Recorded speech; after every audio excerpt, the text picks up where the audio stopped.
Selamat petang, salam sejahtera. Terima kasih karena bersama dengan saya di Nazidin Unity Channel. Persoalan besar untuk Hadi Awang, di mana kitab Hadi ketika bekas timbalan Presiden PAS diberi DNA.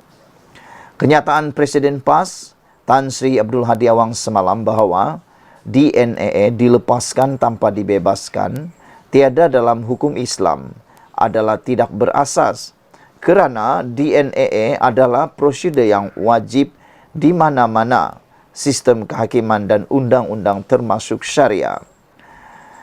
Jika benar DNA tiada dalam hukum Islam, kenapa beliau tidak menasihati bekas timbalan Presiden PAS, Datuk Nasaruddin Mat Isa untuk tidak menerima perintah DNA pada 4 November 2020 ke atas 16 pertuduhan pecah amanah?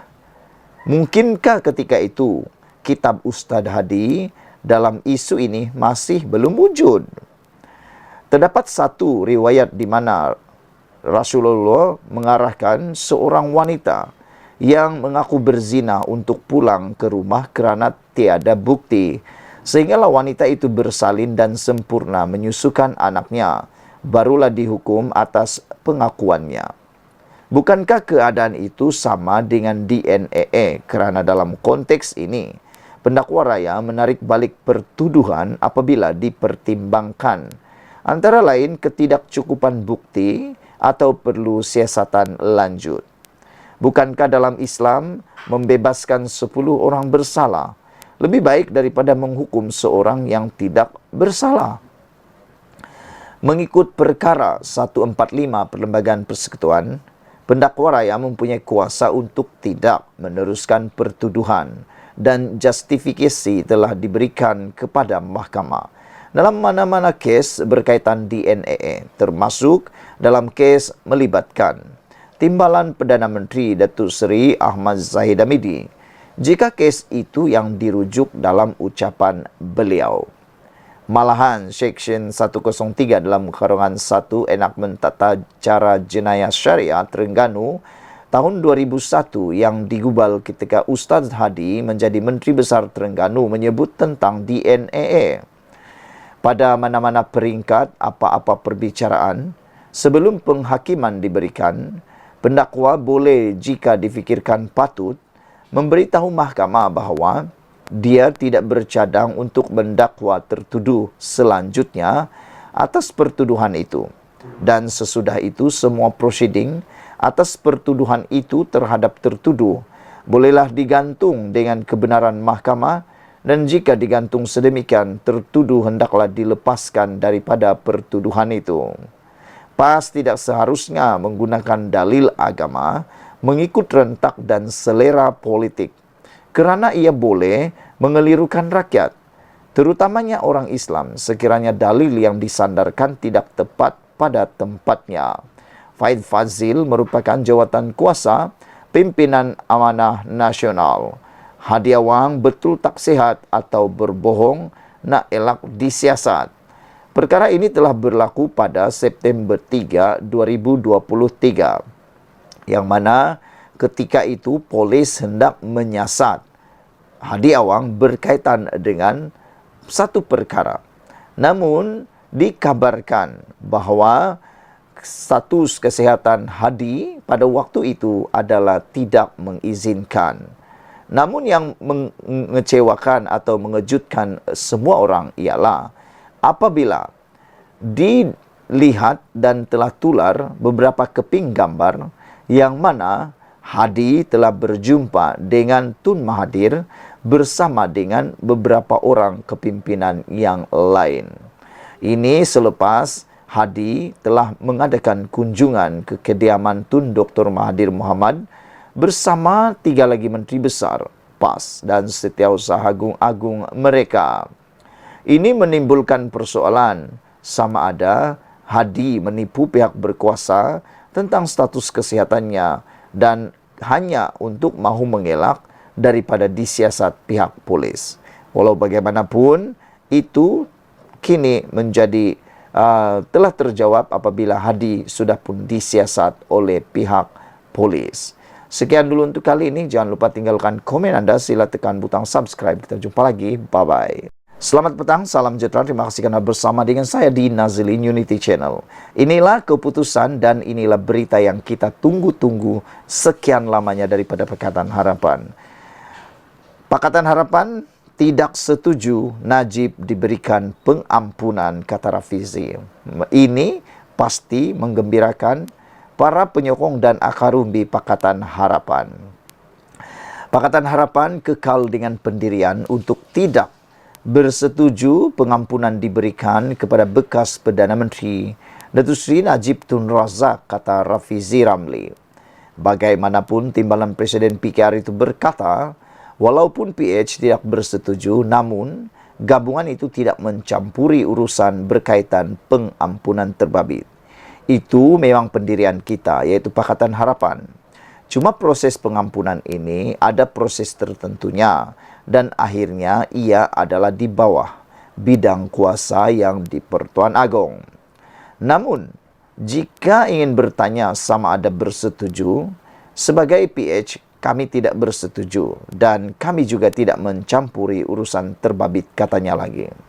Beliau berkata demikian ketika ditemui selepas menghadiri program Power Chat dan pelancaran rasmi Konvensyen Usahawan China Sedunia ke-17 Anjuran Dewan Perdagangan dan Perindustrian China bersekutu Malaysia di sini hari ini.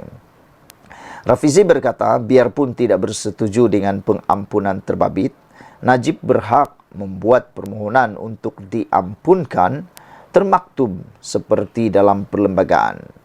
Sama ada kita bersetuju atau sebaliknya, akhirnya ia terpulang kepada mereka yang memiliki mandat untuk memberi pengampunan dan ia bukan daripada kerajaan, kata Rafizi lagi. Pada 28 Julai 2020, Hakim Mahkamah Tinggi, kini Hakim Mahkamah Rayuan, Datuk Muhammad Nazlan Muhammad Ghazali, mendapati Najib bersalah di atas 7 pertuduhan pecah amanah, menyalahgunakan kedudukan, dan penggubahan wang haram dana SRC. Muhammad Nazlan sehubungan itu menjatuhkan hukuman penjara 12 tahun dan denda 210 juta ke atas Najib. Dan keputusan itu dikekalkan Mahkamah Rayuan pada 8 Disember 2021 serta panel 5 Hakim Mahkamah Persekutuan dipengerusikan Ketua Hakim Negara Tun Tengku Maimun Tuan Mat pada 23 Ogos tahun lalu. Bekas Perdana Menteri itu bagaimanapun memfailkan petisyen pengampunan di bawah perkara 42 Perlembagaan Persekutuan pada 2 September 2022. Sebelum kita berpisah, kita tinggalkan dulu komen Anda dan sila tekan butang subscribe. Tekan butang subscribe itu percuma. Saudara-saudara sekalian, apa pendapat Anda untuk isu kali ini, yaitu isu pengampunan Najib?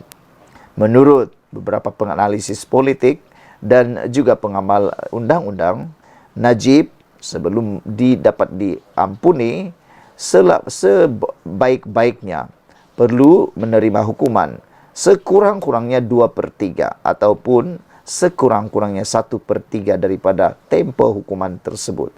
Makna kata kalau itu 12 tahun, minimum adalah 4 tahun, barulah boleh difikirkan untuk diampunkan, kata pemerhati politik dan juga pengamal undang-undang yang lain. Apa pendapat Anda semua? Semoga Najib terus kekal sehat di dalam penjara dan kalau ada rezeki, dapatlah pengampunan tersebut.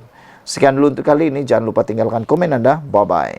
Selamat petang, salam sejahtera. Terima kasih karena bersama dengan saya di Nazilin Unity Channel. Tak pernah dengar lagi tentang istilah Khairi Jamaluddin merapu? Kalau tak pernah dengar, ini kali Anda akan dengar kenapa Khairi Jamaluddin didakwa merapu pula kali ini. Dipetik daripada sabudin.com hari ini dengan tajuk Merapulah Khairi Jamaluddin kali ini.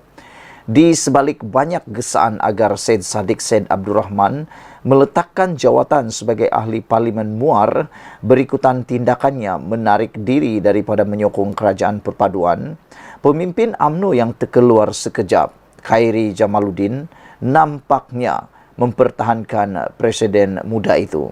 Kata bekas Menteri Kesihatan itu, Syed Saddiq Syed Abdul Rahman, ahli parlimen yang jujur dan masih berpegang kepada dasar Pakatan Harapan, iaitu tidak bekerjasama dengan UMNO dan Ahmad Zaid Hamidi. Syed Saddiq ini adalah berprinsip. Dia masih lagi berpegang kepada anti hoi hoi ya hoi, yang lain semua hoi hoi ya hoi. Jadi, jika kamu minta dia letak jawatan dan kosongkan kerusi, anda yang sepatutnya kosongkan kerusi, kamu dahulu tambah Khairi Jamaluddin lagi. Khairi Jamaluddin atau KJ menegaskan, pengundi pada PRU 15 lalu menyokong PH, terutamanya adalah kerana pendirian gabungan itu untuk tidak bekerjasama dengan UMNO dan Zahid Hamidi. Sambil mengatakan tidak perlu untuk Syed Saddiq Abdul Rahman meletakkan jawatannya, KJ sebaliknya berkata, pemimpin-pemimpin PH yang sepatutnya mendapatkan mandat baru daripada rakyat kerana melanggar janji mereka sendiri. Sebagai makluman, muda bukanlah komponen PH, tetapi Syed Saddiq Syed Abdul Rahman telah memeterai MOU dengan PH sebelum PRU 15 lalu untuk mengelakkan pertembungan dan bagi mewujudkan proses saling membantu. Disebabkan adanya MOU tersebut yang disertai dengan PH tidak meletakkan calonnya, itulah yang menyumbang kepada kemenangan Syed Saddiq di Muar. Jika Syed Saddiq bertanding atas tiket muda dan PH juga meletakkan calon, nasibnya di Muar pasti jauh berbeza dengan Nasib Syed Saddiq Syed Abdul Rahman pasti tidak jauh berbeza dengan Pejuang dan GTA yang hilang deposit di semua kawasan yang mereka tandingi. Dengan itu, ikut logik akal apabila Syed Saddiq tidak lagi menyokong kerajaan perpaduan yang ditunjangi Pakatan Harapan, menggesanya meletak jawatan adalah sesuatu yang wajar dan munasabah. Setidak-tidak bolehlah sama-sama kita lihat sama ada Syed Saddiq masih boleh menang atau tidak di Muar dengan tiket mudanya itu. Dalam konteks PH bekerjasama dengan UMNO selepas PRU 15, ia bukanlah bermakna prinsip dan janji pilihan raya telah dilanggari. Semua orang faham keputusan PRU 15 lalu telah menyaksikan tiada mana-mana parti beroleh majoriti untuk membentuk kerajaan sendiri. Atau kemelut itu dan atas kemelut itu untuk mewujudkan kestabilan politik yang di-Pertuan Agong lalu menitahkan agar dibentuk sebuah kerajaan perpaduan.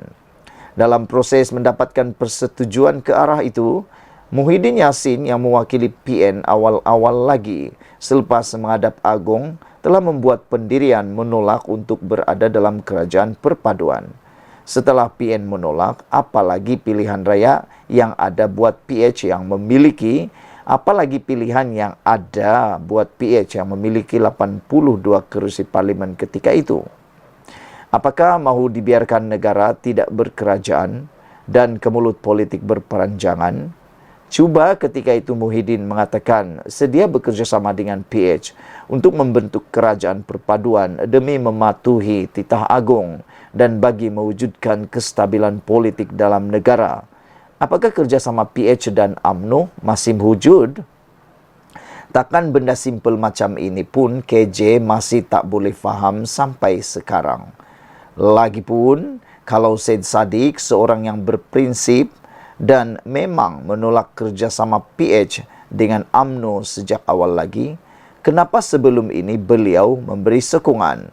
Merapulah KJ kali ini, kata Sabudin Husin.com 14 September 2023. Sekian dulu untuk kali ini. Jangan lupa tinggalkan komen Anda, tekan butang subscribe. Kita jumpa lagi. Bye-bye. Selamat malam, salam sejahtera. Terima kasih kerana bersama dengan saya di Nazlin Unity Channel. Saudara-saudara sekalian, ini satu lagi pendedahan dipetik daripada Malaysia kini yang mengejutkan kita semua. Dengan tajuk, Hadi makin keliru, kata hukum Islam tiada DNA. Kata Khairuddin. Sebelum kita teruskan ulasan kali ini, jangan lupa tinggalkan komen Anda, sila tekan butang subscribe untuk mendapatkan isu terkini dari channel ini. Hari ini kita dikejutkan dengan kenyataan daripada Khairuddin apabila beliau kata Hadi makin keliru. Apabila beliau kata tiada dalam hukum Islam, tiada DNA. Presiden PAS Abdul Hadi Awang ditegur kerana mengatakan di dalam Islam tidak ada hukum pelepasan tanpa pembebasan daripada pertuduhan. Bekas pemimpin PAS yang kini menganggotai Majlis Ulama UMNO, Khairuddin Aman Razali berkata, dakwaan Hadi bertentangan dengan prinsip keadilan Islam. Yang berhormat marang makin keliru tentang hukum-hukum Islam. DNA itu adalah sebahagian daripada kerangka umum kaedah Islam. Katanya pada satu kenyataan hari ini, Al-Aslu Baratu Zimma menyamai konsep seseorang itu tidak bersalah hingga dibuktikan sebaliknya di mahkamah dan secara literal diterjemahkan kepada seseorang pada mulanya bebas daripada tanggungjawab. Khairuddin berkata ini bermakna seseorang pendakwa dibenarkan melepaskan tertuduh jika ada keperluan untuk siasatan lanjut. Abdul Hadi telah membuat kenyataan mengenai tiada hukum DNA dalam Islam di dunia rakyat, Dewan Rakyat hari ini. Dia memetik kisah bagaimana pemerintah Uthmaniyah Sultan Muhammad Al-Fateh yang juga dikenali sebagai Muhammad Penakluk telah didapati bersalah kerana tersilap memotong tangan seorang arkitek bukan Islam. Bagaimanapun arkitek bukan Islam itu memilih pampasan seumur hidup dan bukannya meminta supaya tangan pemerintah dipotong juga sebagai hukuman balasan. Menurut Hadi, kisah ini menunjukkan kuasa untuk mengampun, menuntut tindakan samarata atau menerima pampasan adalah mengikut budi bicara pengadu. Dalam Islam tak ada dilepaskan tanpa dibebaskan DNA. Mesti dikenakan hukuman, kata Hadi pada sesi perbahasan kajian separuh penggal KSP Rancangan Malaysia ke-12 RMK-12. Hadi berkemungkinan besar mengulas kes timbalan Perdana Menteri Ahmad Zahid Hamid yang dilepas tanpa dibebaskan DNA daripada pertuduhan di mahkamah. Ini berikutan pendakwa raya menarik balik pertuduhan rasuah terhadapnya dalam kes Yayasan Akal Budi. Pendakwa raya telah memetik keperluan untuk siasatan lanjut sebagai salah satu sebab pertuduhan itu ditarik balik. Khairuddin berkata kenyataan Hadi nampaknya menggalakkan rakyat berfikir bahawa sesiapa yang didakwa langsung telah dihukum bersalah. Ini kaedah yang sangat salah, bercanggah dengan Islam, katanya lagi. Saudara-saudara sekalian, saya bersetuju dengan apa yang dikatakan oleh Khairuddin Aman Razali apabila memang betul sesiapa yang didakwa di mahkamah belum tentu salah. Itu sebabnya perlukan mahkamah untuk menentukan sama ada orang itu betul atau salah. Tindakan membuat orang itu kelihatan sudah salah sebelum keputusan dibuat di mahkamah adalah tindakan yang tidak wajar. Kerana tidak adil untuk orang tersebut dicop sebagai bersalah, sedangkan belum tentu orang itu bersalah. Mungkin hanya difitnah, mungkin hanya kerana tuduhan-tuduhan palsu. Harus diingat, siapa-siapa pun boleh berlaku kepada dirinya didakwa di mahkamah. Dan pada waktu itulah dia pun mengharap untuk dia turut dibebaskan kerana mungkin anda berada di tempat yang benar.